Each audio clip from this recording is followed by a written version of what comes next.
लोग आज के वक्त में हारून अल रशीद को एक अच्छा और नॉलेजेबल शख्स समझते हैं, लेकिन असल में वो एक घटिया शख्सियत का मालिक था। उसने हमारे 7वें इमाम मूसा काजिम को 19 साल तक कैद में रखा, सिर्फ इसलिए ताकि लोग उसे छोड़कर इमाम मूसा काजिम को मानने न लग जाएं और लोग इमाम मूसा की पैरवी न करने लग जाएं, जिससे उसकी हुकूमत न छिन जाए। इमाम काजिम को एक ऐसे कैद खाने में रखा गया था जहां खड़े भी नहीं हो सकते थे और इमाम उस जिंदान में झुके रहते थे।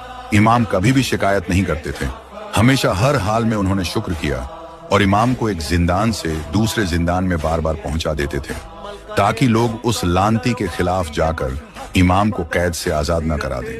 जिंदान में इमाम मूसा काजिम पर बहुत सितम किए गए, लेकिन मेरे मौला के सब्र और इबादत में कोई कमी नहीं आई और हमेशा यही कहते कि अल्लाह, मैंने तुझसे तन्हाई मांगी और ये तन्हाई ऐसी है जहां तेरे सिवा न कोई और है न मेरे सिवा कोई और है। इमाम को खाना भी बहुत कम दिया जाता था और कैद खाने की गहराई इतनी थी कि दिन और रात का भी पता नहीं चलता था। इमाम बहुत कमजोर हो गए थे, उनकी हेल्थ पर बुरा असर पड़ा था। एक वक्त ऐसा आया कि जंजीरें उनकी हड्डियों तक पहुंच गई थीं।